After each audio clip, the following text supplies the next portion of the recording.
Good evening বন্ধুরা, দেখা যাচ্ছে ছাদে খুবই কাজ ছিল, ওই জন্য সকাল দিয়ে ভিডিও করতে পারিনি। এই যে এই দিকটা ভালো করে আছে পরিষ্কার করা হয়েছে। আর এই যে লঙ্কা গাছ, একটা বালতিতে দুটো লঙ্কা গাছ লাগানো হয়েছে।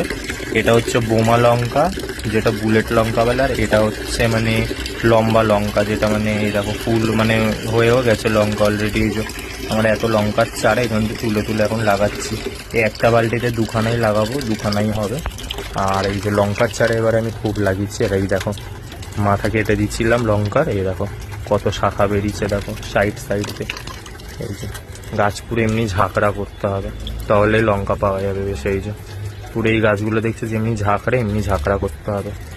গাছ যত ঝাঁকড়া করবে লঙ্কার পরিমাণ তত বেশি পাবে। আর এই যে দেখো ফুল, এটা কিন্তু গোলাপ, এখনো ফুটতে বাকি আছে গোলাপটা। মালেভু গোলাপ, এটা এক ধরনের খুবই ইজি ভ্যারাইটির। এটা অতটা রোগও হয় না এটা, আর খুবই মানে দ্রুত গতিতে বড় হয়।